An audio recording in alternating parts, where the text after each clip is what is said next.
주님, 여전히 우리의 삶의 주인이시며 우리의 삶의 인도자 되심을 신뢰합니다. 당신께서 이 땅 가운데 행하신 그 모든 일들을 믿고 또 이 땅에서 그 예수 그리스도의 따르는 제자로서의 삶을 선택하며 살아가고 있는 우리들을 주께서 기뻐하시고 사랑하시고 계심을 믿습니다. 다만 주님, 우리가 그 사랑과 은혜에 보답하며 합당한 삶을 살고 있는지 우리 자신들을 볼 때마다 사실은 패배감이 있고 사실은 좀 부끄러운 것들도 있지만 그럼에도 불구하고 다시 주일 이 예배를 통해 우리가 회복되어지고 하나님 나라가 이 땅 가운데 이루어지는 그 일들에 우리의 삶을 드리며 살아갈 수 있도록 인도하여 주시옵소서. 새누리 이 교회 모든 성도들과 함께 나누는 이 말씀들이 주님, 주께서 그 입술을 지켜주셔서 성실히 주님의 나라를 이루어가 그 나라를 온전히 나타내기를 소원하는 그 마음들이 함께 통할 수 있도록 역사하여 주시옵소서. 감사합니다. 예수 그리스도의 이름으로 기도드렸습니다. 아멘. 네, 반갑습니다. 저는 새누리 3교회 임진삼 목사라고 합니다. 제가 일부 예배 때 성가대가 섰는데 그 성가대 숫자를 한번 세봤어요. 그러니까 지휘자하고 피아노 치시는 분까지 23분이더라고요. 그 중에 제가 분리개척 이전에 새누리 2교회에 있었던 분이 11분이시더라고요. 그러니까 50% 가까이가 제가 모르는 분들이시더라고요. 여기도 아마 제가 2부 예배는 더 그런 것 같아요. 제가 모르는 분들이 더 많은 것 같습니다. 저는 2013년 9월에 새누리 2교회에서 분리개척한 임진삼 목사라고 합니다. 제가 제 신앙생활 또 제 사역생활 속에서 새누리교회와 함께 온 시간이 23년이에요 지금. 새누리교회에 2001년에 11월에 가서 거기에서 분리개척할 때 같이 나와서 제가 분리개척 지금 11년 차니까 23년이라는 시간을 새누리에 몸담아 왔던 것 같습니다. 그러면서 분리개척을 할 수 있게 됐는데요. 사실 이번 설교를 좀 준비하면서 여러 설교를 준비했었는데 생각해 보니까 이제 선교사를 파송하고 나면 보통 선교사님들이 오셔서 선교 보고를 하잖아요. 근데 여러분들이 저희를 분리개척 시켰는데 제가 분리개척 보고를 한 번도 한 적이 없어가지고 오늘 좀 지난 10년 동안의 분리개척의 과정을 통해서 어떻게 새누리 3교회가 지금 존재하고 있는지 여러분들하고 좀 나누려고 하고 있습니다. 제가 분리개척 이전에 제 마음에 좀 품고 있었던 이 교회에 대한 이야기들을 먼저 좀 들려드리고 싶은데요. 저는 성경에서 좀 의아한 구절들이 있었어요. 그 구절들을 좀 종합하자면 이 세 구절인데요. 사도행전 16장 20절은 바울과 디모데가 빌립보에서 사역하셨을 때 거기에 있었던 사람들의 고백입니다. 같이 한번 읽어볼까요? 사도행전 16장 20절 시작.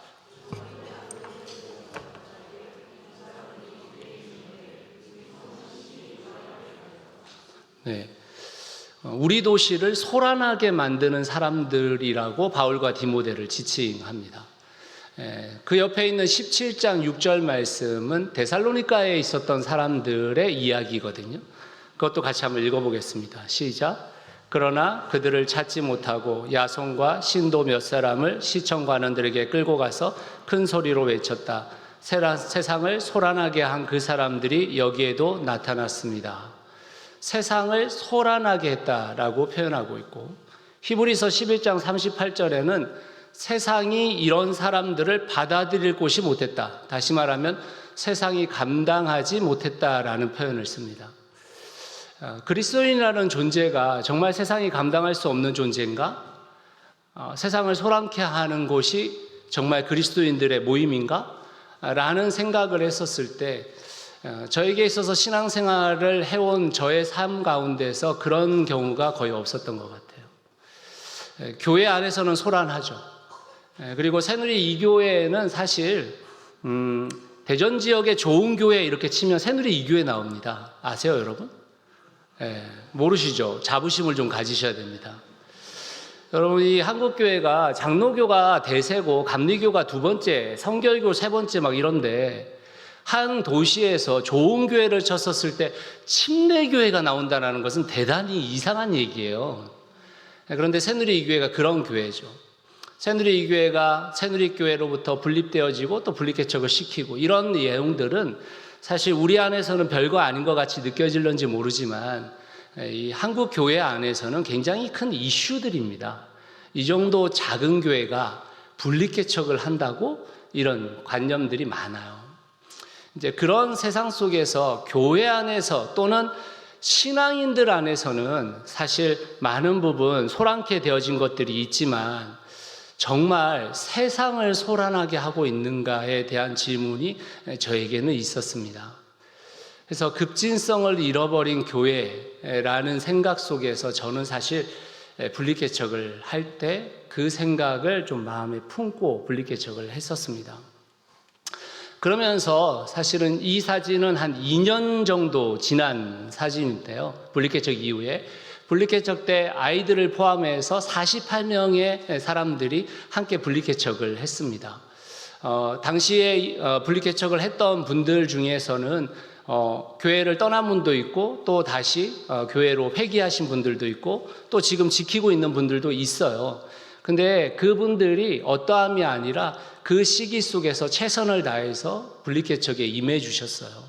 그리고 여러분들이 사실은 헌신하고 수고하고 결단하고 기도함으로 인해서 분립개척이 이루어졌습니다.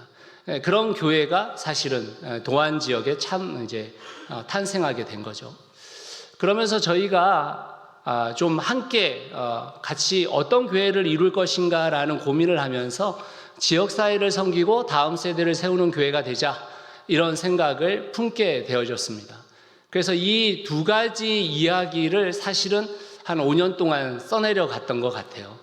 다음 세대에 대한 사역들을 생각하면서 토요 온가족 예배를 드렸어요. 온가족 예배가 별게 있겠나 이런 생각이 들겠지만 사실 세대 간의 분리가 이 시대의 이슈 중에 하나잖아요. 그 세대 간의 분리를 어떻게 좀 좁힐까를 고민한 겁니다. 그래서 온가족 예배를 저희들이 드렸었고요. 또 금요 밥상을 진행했어요. 거룩하게 금요 기도회를 해야지 무슨 금요 밥상을 하냐 이런 생각이 드시잖아요.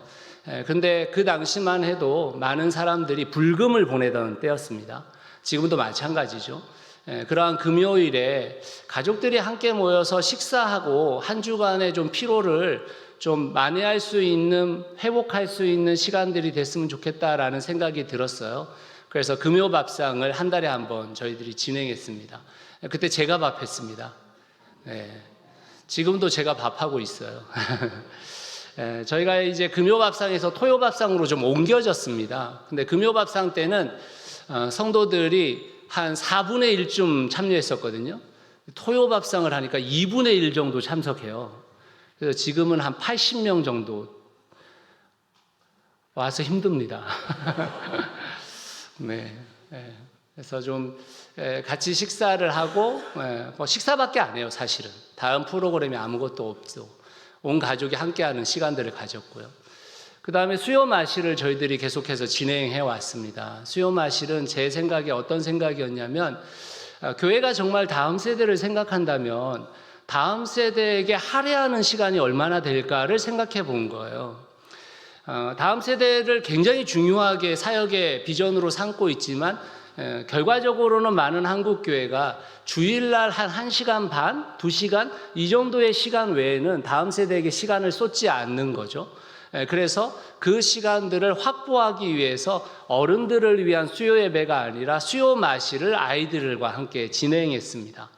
그리고 어른들도 참석을 하기도 했고요. 그래서 저희가 한 3년 정도 안에서 4년 정도 수요 마실을 계속 지속하고 있었습니다. 이제 그런 다음 세대를 어떻게 세울 것인가에 대한 고민 속에서 저희들이 계속해서 진행해 왔던 얘기들이고요. 또 지역사회와 어떻게 함께 할 건가라는 고민을 하면서 교회의 한 3분의 1 정도 되는 한 45평 되는 공간을 지역사회를 위해서 리모델링하고 지역사회를 위해서 내주었습니다. 그래서 이 도안마을신문과 함께 연대했고요. 그들이 주중에 많은 시간들을 할애해서 교회 공간을 사용했습니다. 그리고 지역과 소통하는 방법들을 찾아가기 시작했는데 사실 그렇게 쉽게 안 되더라고요. 교회 문턱이 너무 높았다라는 생각이 들었습니다. 과거에 저희 그 도안에 있는 교회를 와보셨던 분들은 기억하실는지 모르지만 엘리베이터를 나오면 바로 앞에가 교회 공간이고 이제 측면에 이 그 도안마을신문한테 내준 공간, 활짝이라는 공간이 있었는데요. 많은 사람들, 일반 세상 사람들이 들어와서 그곳에서 모임이 있다고 들어오면 교회야? 이 생각이 드는 거예요. 그러면서 문턱이 사실은 그렇게 쉽게 무너지지 않는다라는 것들을 저희들이 좀 경험했습니다. 이와 함께 계속해서 변역사역 체험을 했어요. 저희들은 이제 변사체라고 부르는데요. 네. 이제 국내 안에서의 변사체를 저희들이 계속 진행해 왔습니다. 제가 새누리 이교회에 있었을 때 시작했었던 연탄봉사, 지금도 새누리 이교회 하고 있잖아요. 저희 교회도 계속해서 지속했습니다. 그리고 그 연탄봉사 중에 지금 가운데 사진의 맨 밑에 사진, 그 두 번째 가운데 사진의 밑에 사진이 그러니까 작년 12월 23일 날 저희가 크리스마스 때 저희 교회 단독으로 연탄 봉사를 시행했는데 78명 참석했습니다. 그러니까 연탄 봉사를 계속해서 저희들이 진행해 오고 있는 상황들이고요. 그리고 미혼모 사역을 계속했습니다.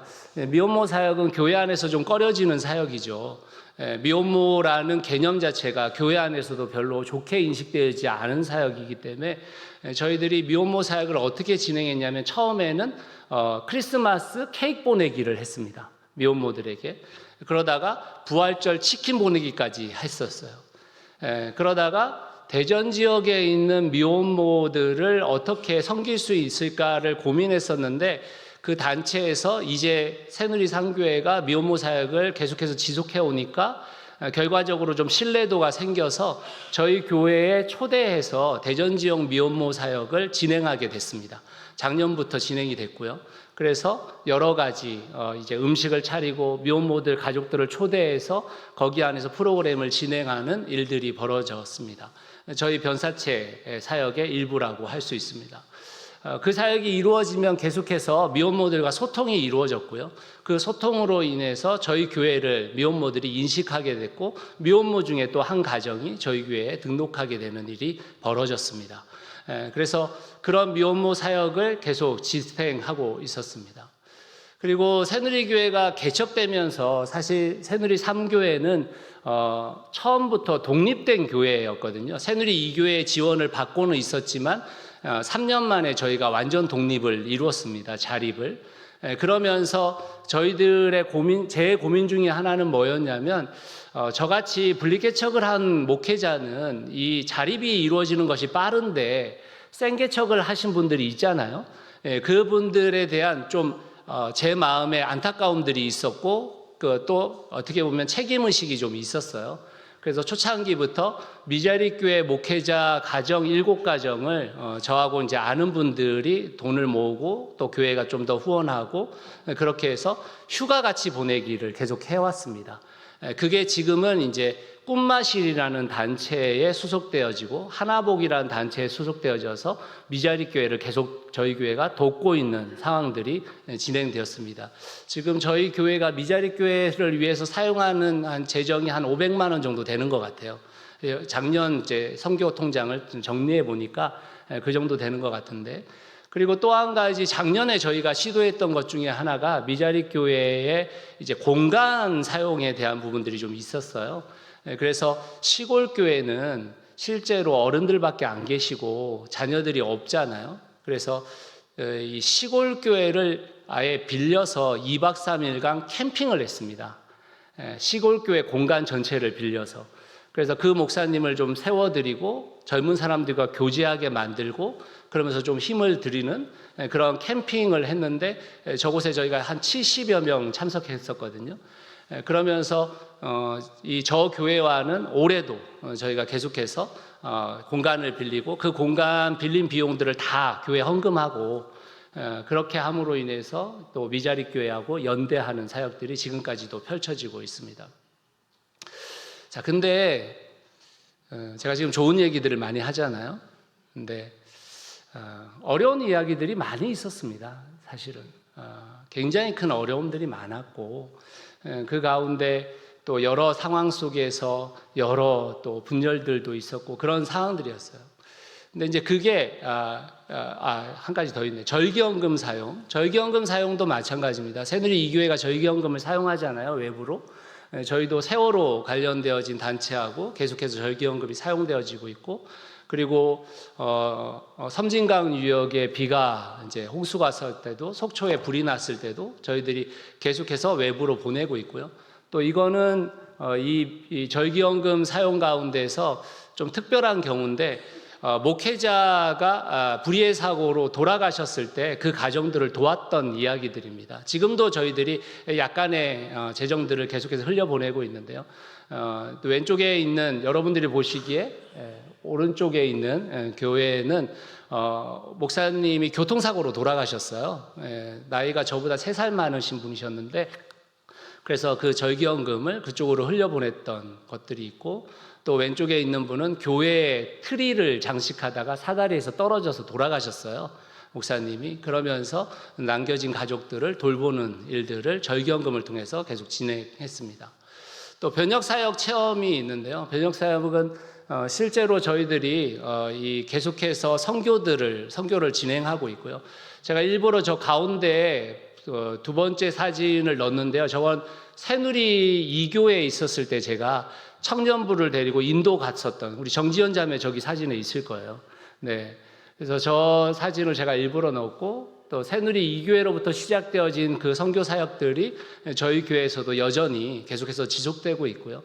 그리고 올해 저희가 해외 선교위에서 결정한 것은 이제 해외 단기 선교뿐만 아니라 지금 이 지역에 들어와 있는 외국인들 사역을 어떻게 진행할지를 저희들이 지금 현재 고민하고 같이 계획하고 있는 상황입니다. 이런 상황들이 잘 유지된 것 같지만 사실은 5년이라는 시간이 끝나고 나서 6년 차가 됐었을 때 이제 코로나가 좀 기승하기 시작할 때쯤에 저희가 좀 어려움이 있었습니다. 또 저희 안에서 여러 가지 생각들이 있었고, 근데 이제 코로나가 오니까 교회 공간에 대한 문제가 너무 큰 거예요. 평상시에도 교회 공간을 일주일에 15시간 정도밖에 사용 안 하거든요.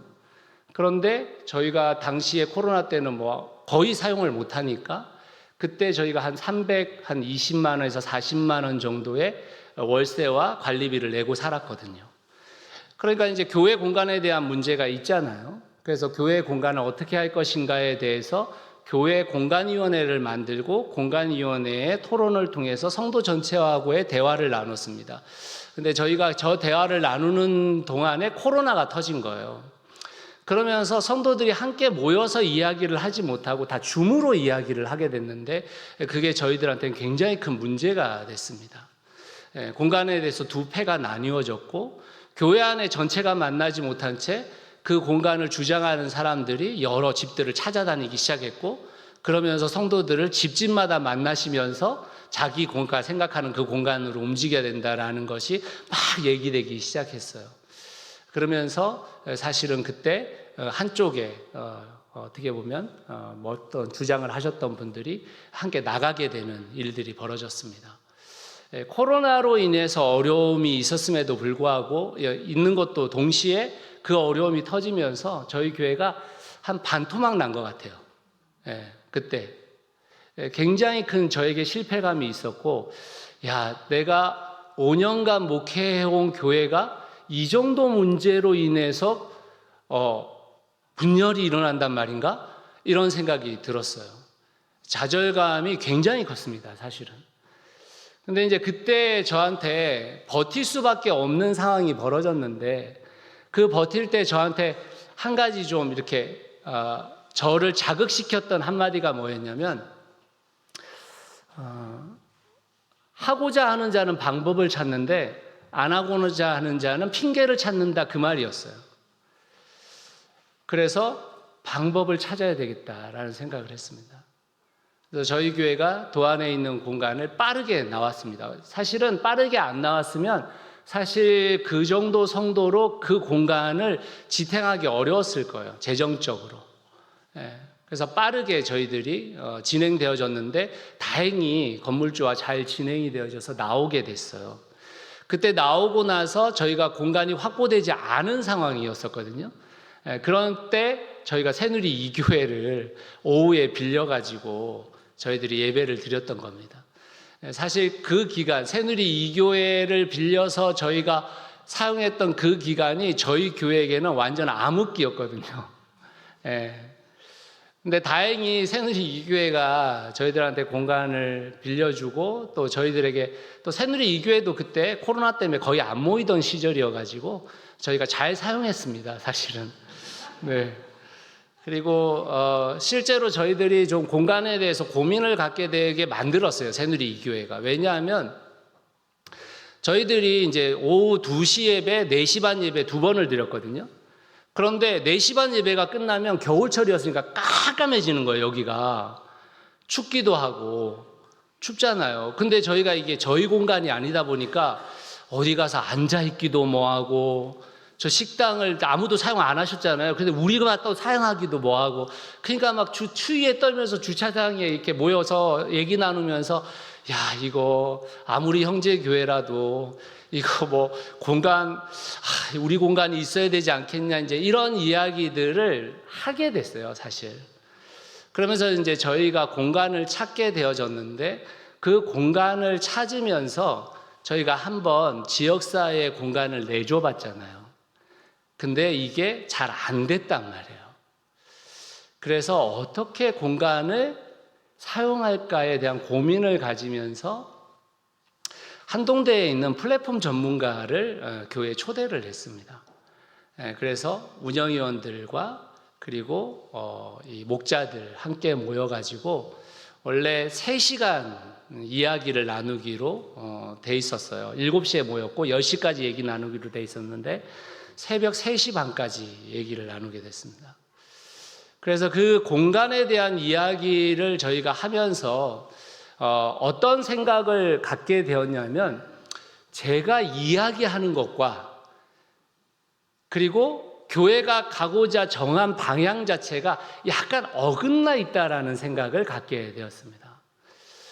새누리 1, 2, 3 교회의 표어가 착한 양 착한 목자잖아요. 근데 제가 대부분 설교하고 있는 내용들이 착한 공동체였던 겁니다. 저는 공동체에 더 집중된 얘기들을 하는데 방향성 자체가 목자, 착한 목자, 개인까지만 가 있는 거예요. 그래서 저희가 착한 공동체라는 것을 표어에 넣었습니다. 그러면서 저희가 이 착한 공동체에 대한 이야기를 하면서 하나님 나라에 대한 이야기들을 나누게 되었는데요. 저에게 있어서 이 하나님 나라에 대한 이야기는 두 분이 저에게 굉장히 큰 영향을 끼쳤습니다. 물론 새누리 2교회 안시선 목사님은 저의 정말 중요한 멘토죠. 근데 하나님 나라 이야기에 대해서 양진일 목사님의 이야기들을 제가 듣고 그분하고 같이 공부도 하고 여러 상황들을 맞이하면서 우리가 죽어서 가는 천국을 기다리는 이야기가 아니라 이 땅 가운데 이루어야 할 하나님의 나라가 있다. 그 하나님의 나라의 아주 중요한 원리가 공의와 공평이다 라는 것을 개념 이해를 정확하게 하게 됐어요. 막연하게 제가 던졌던 이야기들이 양진일 목사님을 통해서 개념이 제가 명확해지기 시작했습니다. 그러면서 제가 김영공 목사님을 만나게 됐는데요. 이 하나님 나라 복음 DNA라는 단체입니다. 이 단체를 통해서 제가 체계적으로 공동체를 어떻게 이야기해야 되는 것인가에 대한 툴을 제가 얻게 되었어요. 그때가 코로나 때였습니다. 코로나 때였어요. 코로나 이전에 이미 양진일 목사님 만났고 코로나 때 제가 만나서 그런 개념들을 이해하기 시작했습니다. 제가 양진일 목사님은 새누리 1, 2, 3 연합 사경에 초대를 한 적이 있었죠. 그리고 아마 제가 생각할 때는 저희 교회보다 새누리 2교회가 양진일 목사님을 훨씬 더 많이 초대했을 거예요. 아마 뭐 청년부 수련회만 해도 2-3번 초대한 걸로 알고 있는데 그런 상황이었고 저는 이제 김영국 목사님을 통해서 그 툴을 얻게 되었습니다. 그러면서 코로나 기간 동안에 제가 뭐를 했냐면 30주라는 시간을 저희 집에 새로운 가정이 오면 초대해서 30주의 시간을 같이 했어요. 30주 동안 저희 집에서 저녁 같이 먹으면서 같이 풍성한 삶 시리즈를 함께 했습니다. 첫 번째 수혜자, 두 번째 수혜자의 가정이에요. 지금은 저희 교회 목자들이 되어 있습니다. 그 개념이 성도들 사이에서 이해되기 시작하면서 저희 교회가 더 공동체에 대한 개념들을 이해하게 됐어요. 그래서 예배 공간을 찾을 때 하나님 나라를 어떻게 반영할 것인가를 고민하게 되었습니다. 아까 플랫폼 전문가를 만났다고 했잖아요. 그분하고 계속 이제 이야기들을 나눴어요. 그러면서 저희가 공간에 철학을 심자라는 생각을 갖게 된 거예요. 그래서 저희가 공간을 빌릴 때 1층 공간을 전체를 빌리게 되었고 공간 중에 5분의 3을 본당입니다. 카페로 아예 만들어 버렸습니다. 평일날에 카페에 들어가면 본당 냄새가 전혀 나지 않아요. 예배당이라는 개념이 전혀 있지 않습니다. 근데 저걸 카페로 만들었다고 해서 철학을 담은 게 아니라 저 카페를 누가 운영할 것인가의 문제가 생겨졌습니다. 처음에는 저한테 또는 제 아내한테 한번 운영해보면 어때요? 라는 의뢰가 들어왔어요. 제가 이래봬도 바리스타 자격을 갖고 있거든요. 네. 근데 한국교회 안에서 카페교회를 했던 모든 목회자들이 대부분 다 어려움을 겪고 있습니다. 왜냐하면 이게 생계가 걸리는 문제가 되는 그 순간 그때부터는 목회에 전념할 수가 없는 상황이죠. 그래서 우리 교회 성도들 중에서 운영할 사람들을 두 번째로 좀 알아봤어요. 그런데 우리 교회에서 카페를 해보신 경험자인 자매님이 계시는데 그 자매가 성도는 절대 하면 안 된다는 거예요. 그래서 왜 그러냐 그랬더니만 성도들이 매일 커피를 와서 오늘은 커피 맛이 좀 이상하네 이런 얘기를 한다는 거예요. 오늘은 빵이 좀 잘못 구워졌다 이런 얘기를 한다는 거예요. 마음의 상처가 엄청 된대요. 그래서 성도들도 배제시켰습니다. 그러면서 저희가 고민을 갖고 있었는데 저희 교회에 지금 같이 사역하고 있는 이 목사님, 서성민 목사님이 계신데 그분이 원래 상담을 했고 고아원 사역의 상담 역할들을 많이 했던 분이세요. 근데 이제 고아원에서 나온 아이들이 있잖아요. 18세가 되면. 그 자립준비 청년들에 대해서 좀 고민을 갖고 있는 목사님이셨습니다. 그래서 제가 서성민 목사님한테 자립준비 청년들이 여기를 운영하면 어떻겠느냐라는 얘기를 했어요. 그래서 지금 가족 울타리라는 이 자립준비 청년들을 돕는 협동조합이 이 전체를 운영하고 있습니다. 교회가 무상대여를 했고요. 그리고 뭐 인테리어와 그 다음에 기기 이런 거 다 교회 성도들이 하셨습니다.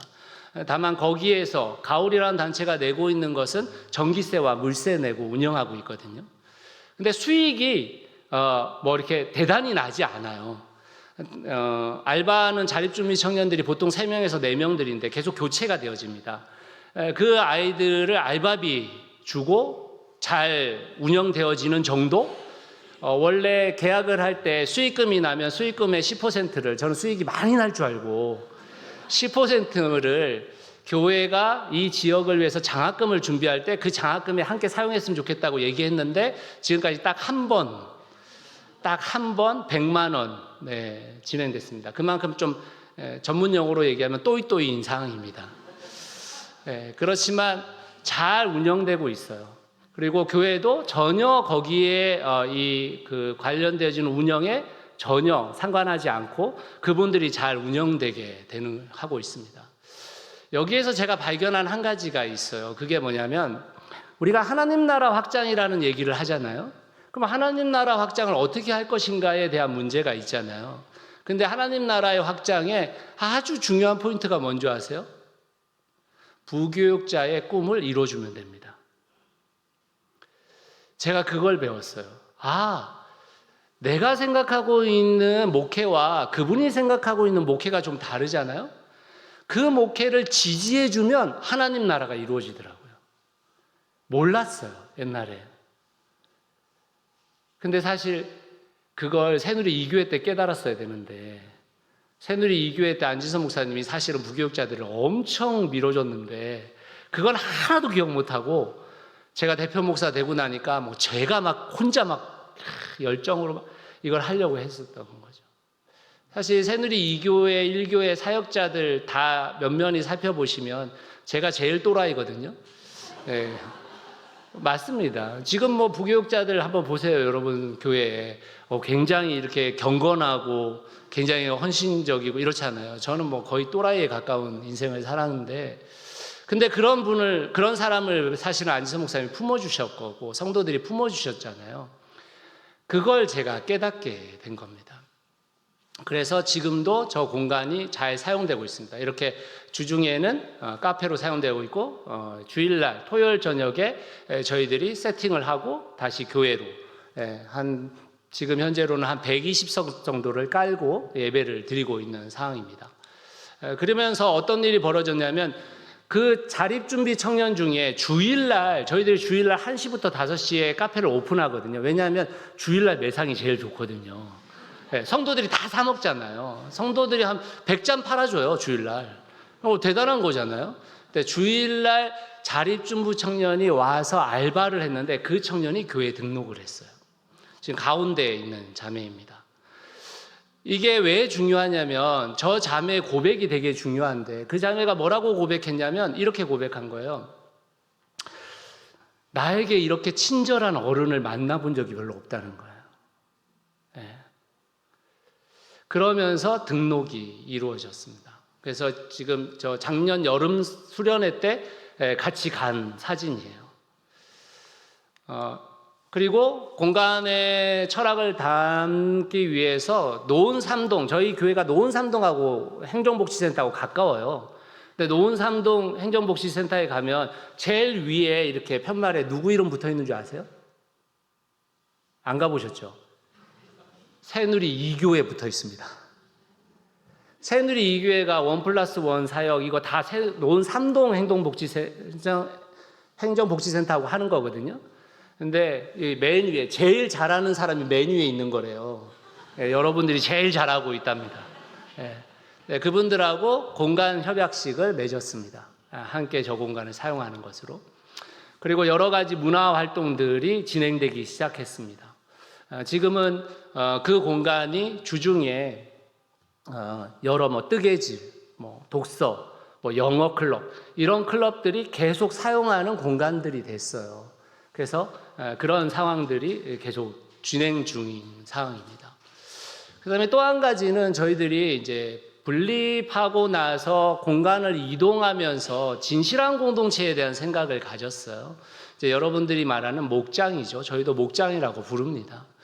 근데 이 목장이 정말 진실한 공동체로 나아가기 위해서는 뭘 해야 될까를 고민했어요. 우리가 보통 가족 공동체 하는데 이 가족 공동체가 사실은 여러분 혈연관계의 가족 공동체가 또 하나 이루어지는 게 아니잖아요. 그러면 얼마나 힘들겠어요. 시어머니가 또 한 분 있으셔도 괜찮으세요? 아니잖아요. 가족 공동체를 우리가 잘못 인식하고 있는 거거든요. 예수 그리스도가 가족 공동체라고 한 것은 하나님의 말씀, 하나님의 뜻을 따라 행하는 자들이 내 형제요 부모라고 얘기했거든요. 그러니까 그 가족 공동체, 진실한 공동체를 어떻게 이룰까에 대한 문제를 계속 고민이 됐어요. 왜냐하면 저희도 목장이 굉장히 자주 흩어지고 또 이렇게 안 좋아져가지고 다시 또 편성하고 이런 일들이 계속 벌어졌었습니다. 그래서 제가 이 상황 속에서 뭐가 이루어져야 가능한가라는 것을 생각했는데 그게 안팎의 변화였습니다. 안팎의 변화. 진실한 공동체를 향해서 안팎의 변화가 이루어져야 된다는 생각을 가지면서 여러분들하고 좀 비슷해요. 사실은 이제 목장, 성도가 등록을 하면 목장이 구성되어지잖아요. 그 목장들이 분가를 하죠.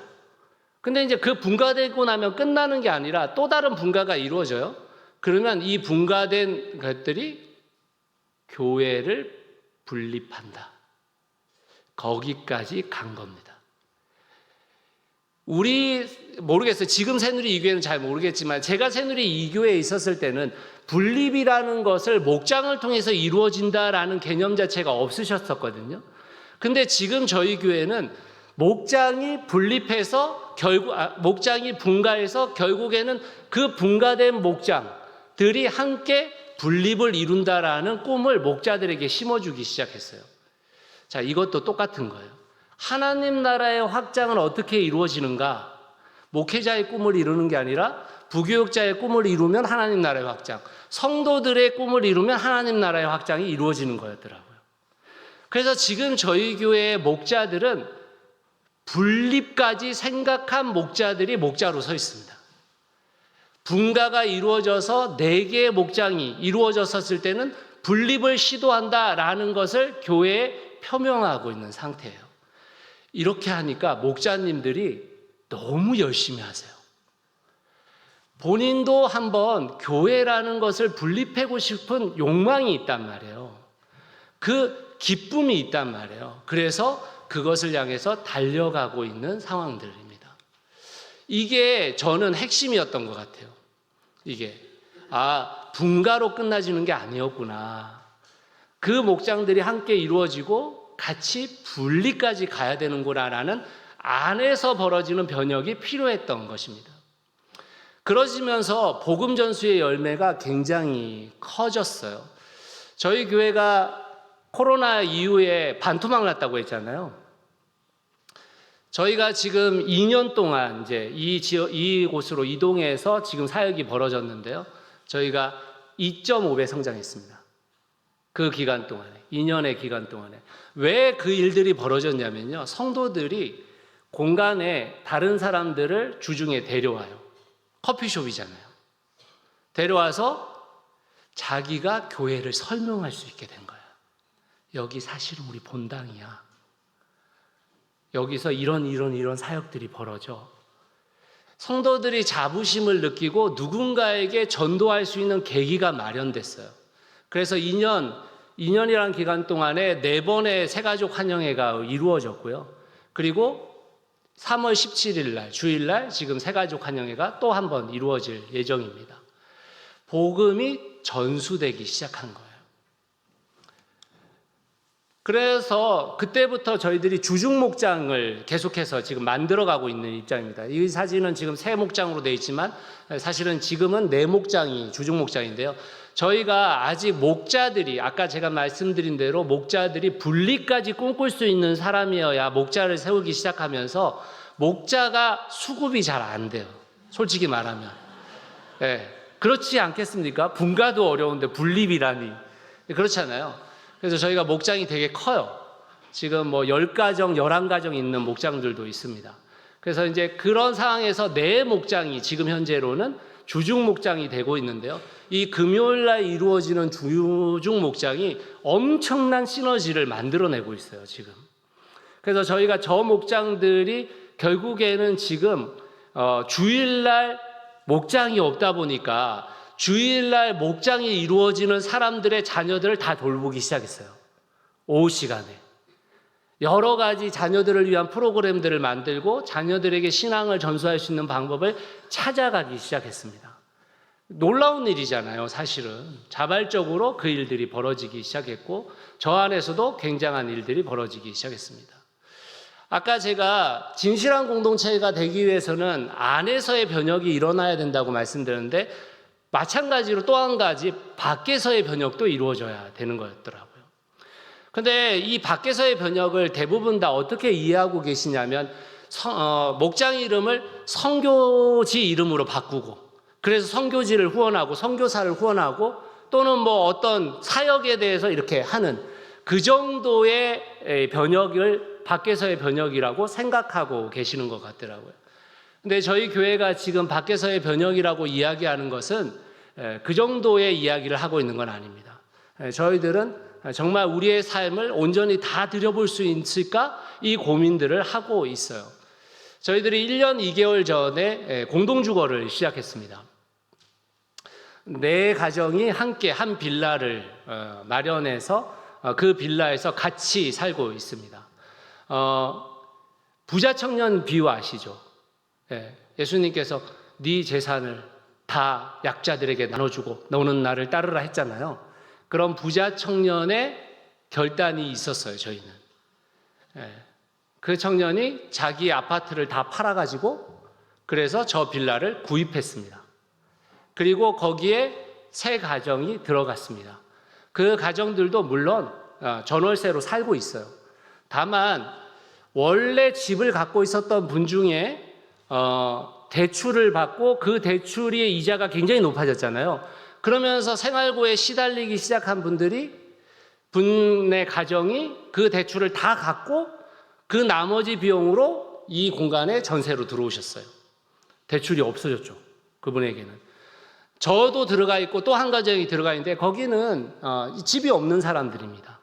그러니까 결국에는 주거 안정성이 없잖아요. 2년이라는 시간이 지나가면 다시 또 계약을 해야 되고 그 계약 때마다 올려야 되고 그때 또 이사를 가야 되고 저도 이사를 엄청 많이 했거든요. 근데 주거 안정성이 생겼습니다. 저희들이 원래 내던 비용으로 그분이 그 결단한 저 빌라를 산 분이 결단하면서 서약을 했어요. 무슨 서약을 했냐면 평생토록 월세를 올리지 않겠다. 이걸 서약했습니다. 그래서 저희는 주거 안정성의 네 가정이 함께 모여 살고 있어요. 근데 여러분이 생각할 때 그런 생각이 들잖아요. 목사가 내 옆집에 산다고? 좀 고민이 되시잖아요. 뭐 안지선 목사님은 괜찮으실지 모르겠는데 어쨌든 또 그런 고민도 드는 거예요. 아, 저렇게 살면은 치킨은 어떻게 먹냐? 뭐 이런 정말 1차원적인 질문을 하는 거죠.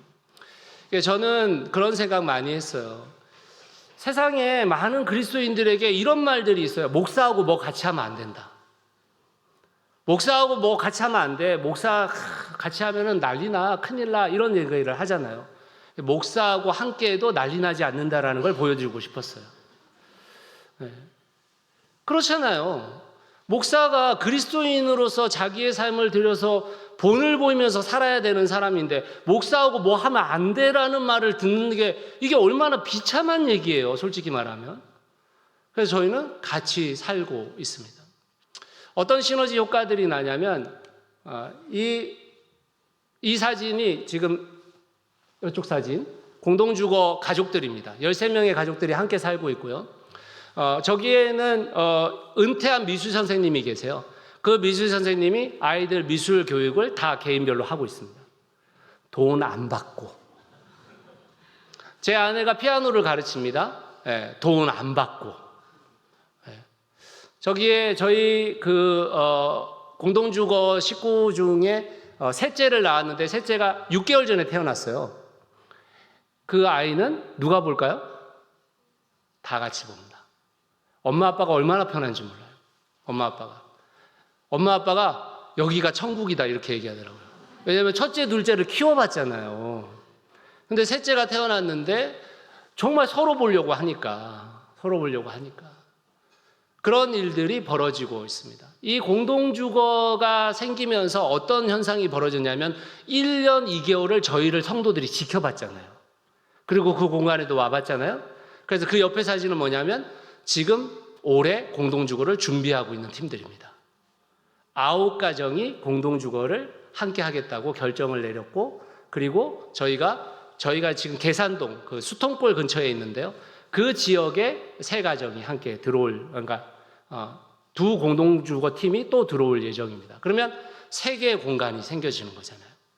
그럼 저희가 어디까지 생각하고 있냐면 지금은 완전히 분리되어져 있어요. 공간이. 집집마다 다 분리되어 있습니다. 대문 다 따로 있고요. 벽 트여져 있지 않습니다. 다 이렇게 있어요. 근데 그 다음에 지금 공동주거를 하려고 하는 팀이 연령대가 비슷해요.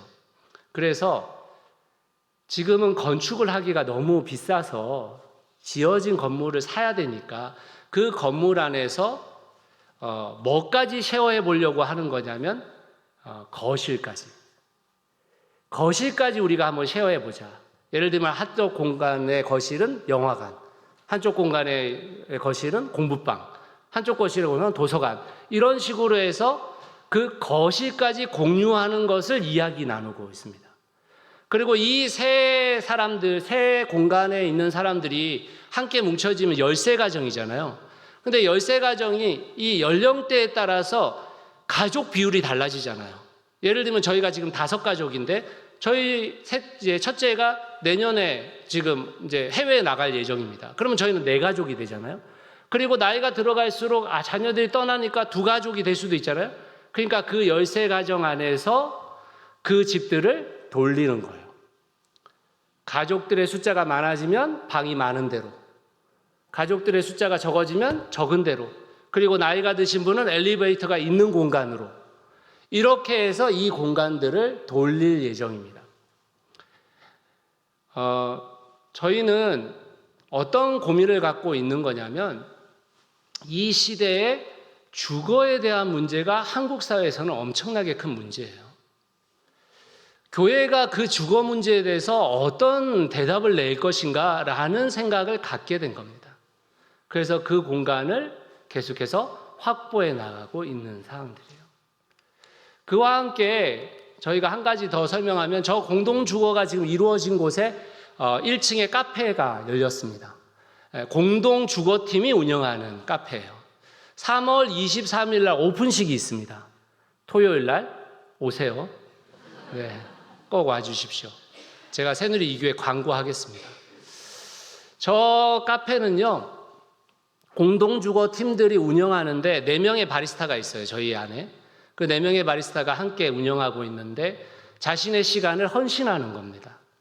알바비 받지 않고요.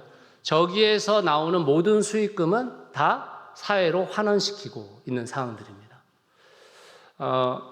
얼마든지 가능해진 거예요. 왜냐하면 직장을 갖고 직장 안에서 이미 내 생활비를 충당했는데 그 생활비 자체가 줄었잖아요. 지금 대출 비용이 줄었고, 그리고 생활을 하다 보니까 결과적으로 식재료비도 좀 줄거든요.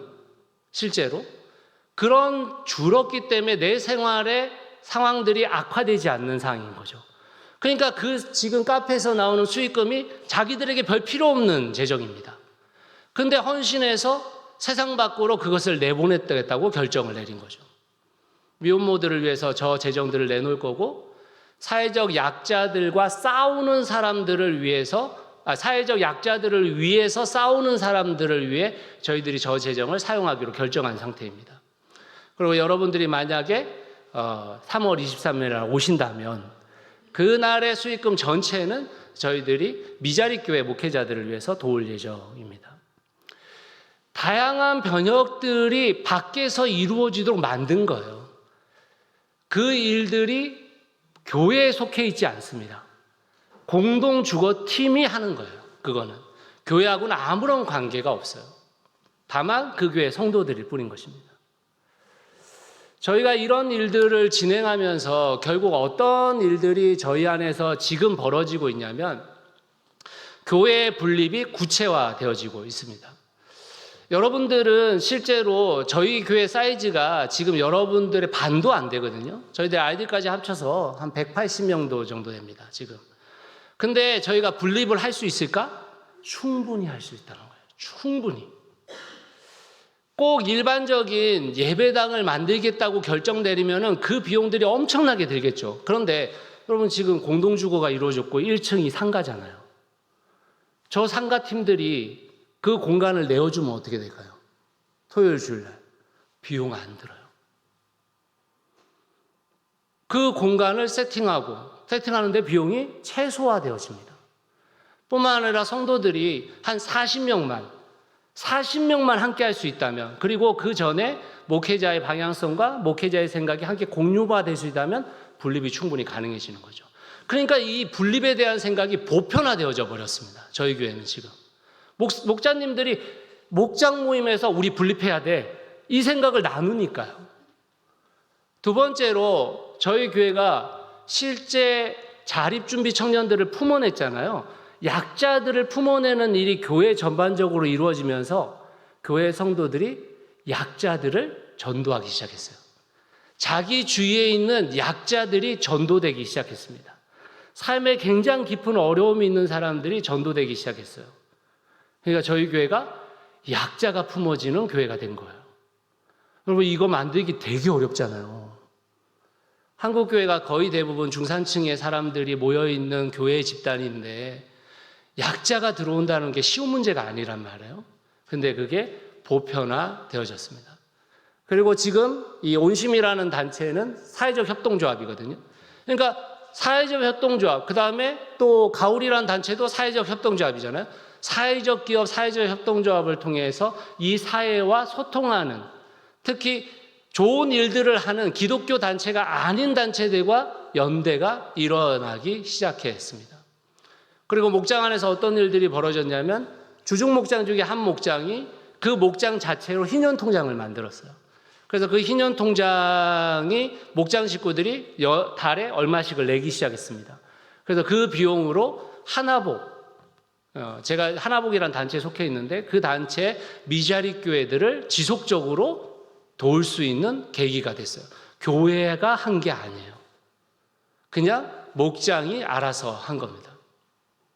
공동주거도 확산되기 시작했습니다. 저는 교회가 성도들이 꿈꾸는 변혁이 일어나는 것이 정말 중요하다. 그런 꿈들을 꾸기 시작하면 정말 이 세상을 소동케 하는 일들이 벌어진다는 거예요. 저희가 공동주거를 시작했잖아요. 거기를 다니는 사람들이요, 다 의아하게 생각해요. 왜냐하면 카페를 이렇게 외진 곳에다 왜 했나 이런 생각을 가지세요. 예, 저희가 거의 사람이 없는 데거든요. 근데 거기에 산책을 다니시는 분들이 있는데 그러면서 저희들 아까 보여주셨던 입간판을 보게 되어집니다. 저 카페 온심. 그 밑에 뭐라고 써 있냐면 이렇게 써 있어요. 주거 공동체를 하는 사람들이 건강한 먹거리를 생각하면서 만든 카페입니다. 이렇게 돼 있어요. 그러니까 주거 공동체라는 게 이슈가 되잖아요. 들어와서 다 물어요. 어떻게 만나게 됐냐, 뭐 하는 사람들이냐, 막 다 물어요. 안 묻는 사람이 없어요. 그러면 저희가 이렇게 설명을 하잖아요. 그러면 그들 중에 어떤 사람들이 있는 줄 아세요? 나도 좀 좋은 이웃으로 여기에 동참하면 안 되겠냐, 이런 분이 계세요. 지금 저희가 한 달이 안 됐습니다. 지금 오픈한 지. 근데 저희 옆집에 있는 302호 아저씨가 오셔서 그 아저씨가 나도 좋은 일 같이 하고 싶다고. 그리스도인도 아니에요. 그리스도인도. 그 전에 저희가 석굴을 한번 그 앞에서 거먹었는데 그분이 지나갈 때 저희가 그분한테 석굴을 드렸더니만 계속해서 뭔가가 또 오고 있어요. 여러분, 우리의 삶이라는 게 그리스도인으로 사는 게 어렵지 않아요, 사실은. 혼자 그리스도인으로 살려니까 어렵죠. 그런데 같이 공동체가 돼서 살아가면 어렵지 않습니다. 그리고 우리가 서로의 꿈을 지지하면 그것이 하나님 나라의 확장이 되는 것입니다. 제가 낭중지추라는 단어로 여러분들에게 말씀의 결론을 좀 맺고자 하는데요. 낭중지추라는 사자성어는 이런 뜻이에요. 호주머니 안에 송곳이라는 뜻입니다. 호주머니 안에 송곳이 있으면 그 송곳이 보이지 않아도 사람들이 저 사람이 뭔가 이상한데, 뭔가 불편한데 이런 생각들을 하게 되어지죠. 제가 개척하고 나서 뭔가를 보여줘야 되겠다라는 생각을 굉장히 많이 가졌어요. 여러분 한번 생각해 보세요. 새누리교회에서 새누리 2교회가 분리개척될 때는 대표 목사님이 분리개척을 했잖아요. 근데 새누리 3교회는 부교육자가 처음으로 개척을 했습니다. 부교육자가 개척을 해도 된다라는 생각을 갖게 만들어야 되잖아요. 그리고 침례교 안에서는 새누리교회가 어느 정도 영향력을 갖고 있기 때문에 분립된 교회가 어떻게 될지에 대한 관심이 되게 많았어요. 그래서 제가 제 마음속에 뭔가를 해야 돼, 뭔가를 보여줘야 돼, 빠른 시일 안에 뭔가를 이루어야 돼, 이런 생각이 정말 많았어요. 그 당시에 저하고 같이 했던 분들이 그래서 어려웠어요, 사실은. 근데 제가 좀 어려움을 겪고 코로나의 기간을 겪고 지금 생각해 보면 보여주는 게 아니라 보여지는 거였더라고요. 뭘 보여주기 식으로 우리가 뭘 한다라는 게 아니고 우리가 우리의 삶의 현장에서 그리스도인으로 존재하고 있으면 그게 보여지는 거였더라고요. 그걸 깨닫게 되었습니다. 새누리 이교회가 헌신하고 헌금하고 기도하고 그래서 분리개척을 시켜줬습니다. 그 헌신이 10년, 11년이라는 시간을 지나면서 이런 열매들을 맺고 있습니다. 비록 작은 열매지만 그럼에도 불구하고 그 열매가 맺혀지고 있다는 거죠. 지금 우리가 무엇인가 씨를 뿌리고 걸음을 주고 하는 그 시작점들이 결국에 어떤 시간이 지나고 나면 열매 맺을 거예요. 그래서 저는 새누리 이교회가 새누리 상교회를 통해서 약간의 자부심을 가지셨으면 좋겠다. 여러분들의 헌신이 결국 또 다른 열매를 맺게 만들었다. 또 헌신할 때가 다가오고 계시다. 네. 대부분의 분들이 분리개척 이전에 있었던 분들이 아닌 분들이 계신데 결국 새누리 이교회가 품어왔던 여러 가지 생각들이 많은 열매들을 맺고 있습니다. 지금 여러분들의 삶의 현장에서 그 열매들을 생각하시면서 다시 또 씨앗을 뿌릴 수 있는 새누리 이교회가 되셨으면 좋겠어요. 저희 교회가 먼저 분립할지도 모릅니다.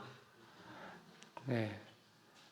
여러분들이 지금까지 해오셨던 것처럼 귀한 사역들을 잘 펼치셔서 이 땅 가운데 좋은 열매들을 많이 맺으시기를 예수 그리스도의 이름으로 축원합니다. 같이 기도하겠습니다.